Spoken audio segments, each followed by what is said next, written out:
Hello guys, welcome back to the channel. Java video series के lectures को continue करते हुए जो टॉपिक हम लोग कवर कर रहे हैं वो हम लोग ऑलरेडी लास्ट वीडियोस में कंटिन्यू कर चुके हैं, creating functions in Java. Last video में हमने चेक किया कि कैसे स्टैटिक को अपने प्रोग्राम में हटाने से अपने को एरर आ रहा है। एरर क्या था कि एक फंक्शन जो कि नॉन स्टैटिक है उसे आप स्टैटिक फंक्शन मेन से कॉल नहीं कर सकते। पब्लिक को हटाने से अपने प्रोग्राम में फिलहाल कोई खासा असर नहीं दिखाता, लेकिन इसका मीनिंग हम लोग किसी नेक्स्ट वीडियोस में चेक कर लेंगे। आज हम देखने वाले हैं कि वॉइड की जगह मैं और क्या क्या यूज कर सकता हूं। देखो, वॉइड क्या है? एक रिटर्न डेटा टाइप है। एक रिटर्न टाइप है जो इंडिकेट कर रहा है कि सम फंक्शन अपने को कुछ भी वैल्यू रिटर्न में नहीं देने वाला। इसी की जगह अगर मैं यहां पे लिख देता हूं इंट, और अब इस प्रोग्राम को मैं कंपाइल एंड रन करके देखता हूं तो अपने को क्या एरर आ रहा है वो चेक करते हैं। यहां पे एक और चीज, इसको मैं रिमूव कर देता हूं। एक ही बार फंक्शन को कॉल कर रहा है। प्रोग्राम कंपाइल एंड यहां पे आपको दिखा रहा है, देखो एरर दे रहा है यहां पे, लेकिन एरर को यहां से पढ़ो। क्या लिखा है? Missing return statement. आपने यहां पे किसी भी वैल्यू को रिटर्न नहीं करवाया। और रिटर्न करवाने का मीनिंग क्या है? सम फंक्शन जिसका डेटा टाइप है, जिसका रिटर्न डेटा टाइप है इंटीजर, वो एक रिटर्न में देना चाहिए क्या? एक इंटीजर वैल्यू ही। एक इंटीजर वैल्यू उसे रिटर्न में प्रोवाइड करना पड़ेगा। तो यहां पे एक लाइन हमेशा लास्ट में मेंशन करना, क्या? रिटर्न, और यहां पे कोई भी एक वैल्यू, फिलहाल के लिए रिटर्न 0 डाल देता हूं। कोई भी एक वैल्यू से मतलब ये वैल्यू और आपका डेटा टाइप मैच होना चाहिए। यहां पे कुछ भी वैल्यू हम लोग नहीं दे सकते। इंट रिटर्न कर रहा है तो यहां पे इंटीजर वैल्यू ही मैं रिटर्न में डाल रहा हूं, तो रिटर्न 0। अब प्रोग्राम को फिर से कंपाइल करते हैं। अब आपका प्रोग्राम रन हो गया। जरूरी नहीं यहां पे रिटर्न 0 ही दो, आप रिटर्न में 10, 100 कोई भी इंटीजर वैल्यू आप दे सकते हो। सेव करके देखते हैं एंड फिर से compile and run. Program run हो गया। अब क्वेश्चन ये आता है कि हमने ये जो वैल्यू है रिटर्न 1230 शॉर्ट कर लेते हैं, रिटर्न 10, ये रिटर्न तो किया लेकिन ये गया कहां पे? तो आपका प्रोग्राम को यहां पे फ्लो को समझना बहुत नेसेसरी है। तो देखिए आपका प्रोग्राम रन कैसे हो रहा है। मेन फंक्शन कॉल होगा, उसके अंदर जो फर्स्ट लाइन है वो आपको आउटपुट में आ रहा है, which is inside main function. ये प्रिंट होके आपको आ जाएगा। एंड उसके बाद जैसे हम लोग आ रहे हैं सम पे, यहीं से हमारा प्रोग्राम जा रहा है सम फंक्शन के पास। उसमें क्या लिखा है? system.out.println and inside some function. और उसके बाद जो लाइन है आपका रिटर्न 10। रिटर्न क्यों 10? क्यों? क्योंकि हम लोग ने यहाँ पे मेंशन किया कि हमारा जो सम फंक्शन है वो एक इंटीजर वैल्यू रिटर्न करेगा, तो हम लोग ने 10 को रिटर्न में करवा दिया। अब क्वेश्चन ये है कि रिटर्न 10 तो किया, प्रोग्राम यहाँ पे खत्म। यहीं से हम लोग वापस आएंगे सम फंक्शन के, जहां से हम लोग ने कॉलिंग स्टार्ट किया था।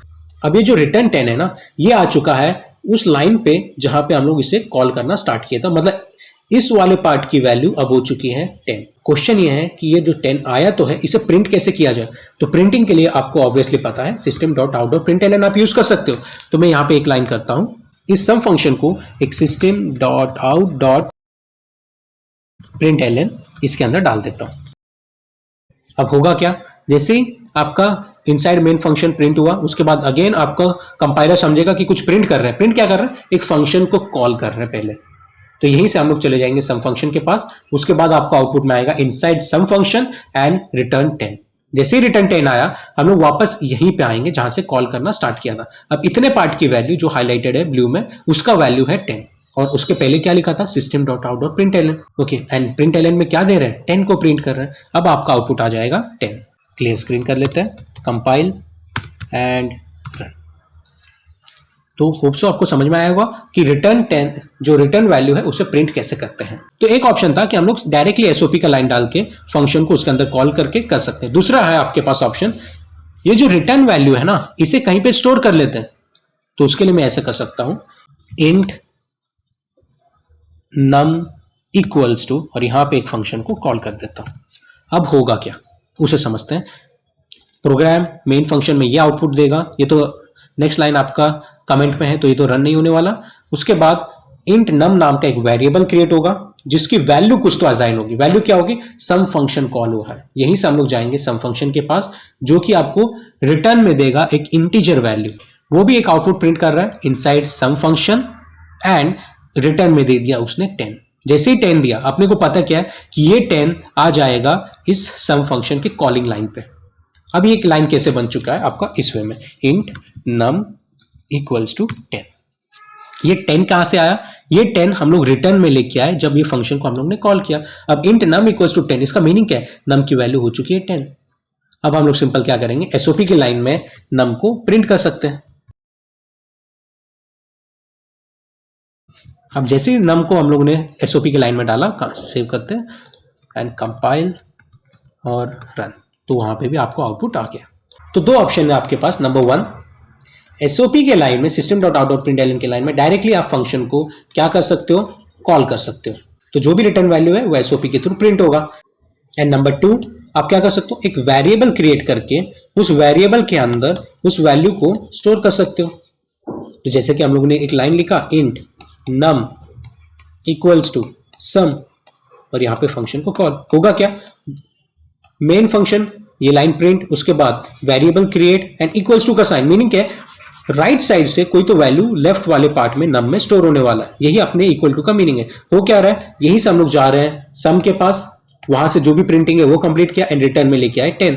अब ये 10 आ चुका है यहाँ पे, जैसे ही इतने पार्ट की वैल्यू हो चुकी है 10, अपना लाइन बन गया है इंट नम इक्वल्स टू 10। अब नम की वैल्यू 10 एंड हम लोगों ने क्या किया, वेरिएबल में उस वैल्यू को स्टोर किया एंड उसे फाइनली हम लोगों ने कर दिया प्रिंट। अब इस रिटर्न को समझने की कोशिश कीजिए। रिटर्न कीवर्ड हमेशा आपके जो फंक्शन है उसको क्या कर देता है, उसको कर देता है टर्मिनेट। अब टर्मिनेट का मीनिंग है उसको हम लोग कर देंगे स्टॉप। तो जहां पे भी आपका रिटर्न कीवर्ड लग गया फंक्शन के अंदर, वहीं पे आपका वो फंक्शन खत्म हो जाएगा, स्टॉप हो जाएगा। अब इन केस अगर इस रिटर्न को मैं यहां से उठा के फर्स्ट में प्लेस कर दूं कुछ इस वे में, क्या होगा, some function call and return keyword यहां पे आया, अब आपका फंक्शन सम यहीं पे खत्म हो जाएगा, हम लोग ये नेक्स्ट लाइन तक पहुंच ही नहीं पाएंगे। तो यहां पे आपको एरर आएगा कि आपके जो नेक्स्ट लाइंस है वो दोज आर अनरीचेबल। एक बार चेक कर लेते हैं, program start, compile, okay, error आ रहा है unreachable statement and system dot out dot inside some function. हो क्या रहा है, जैसे ही सम फंक्शन कॉल हो रहा है, अंदर आने पे पहला ही लाइन है रिटर्न 10 और उसके नीचे का लाइन है system dot out dot println. हो क्या रहा है कि हम लोग रिटर्न 10 तो कर रहे हैं, यहीं से हम लोग वापस आ रहे हैं इस वाले पार्ट के पास, विच मीन्स हम लोग नीचे के लाइंस को एग्जीक्यूट नहीं कर पा रहे, एंड इसी का मीनिंग है अनरीचेबल स्टेटमेंट, कि आपके जो नीचे के लाइन है वो हम लोग रीच ही नहीं कर पा रहे, उनके पास हम लोग पहुंच ही नहीं पा रहे। हो सकता है उनका इंपॉर्टेंस ज्यादा हो, इसीलिए हमेशा हम लोग क्या करते हैं, रिटर्न का जो कीवर्ड है उसे लास्ट में मेंशन करते हैं जब आपका पूरा फंक्शन का प्रोग्रामिंग हो गया रहेगा। होप सो आपको इस रिटर्न का इंपॉर्टेंस समझा होगा। रिटर्न हमेशा आपके फंक्शन को कर देता है स्टॉप और रिटर्न में कुछ एक वैल्यू लेके आता है। अब इसे मैं क्या कर देता हूं, फ्लोट कर देता हूं।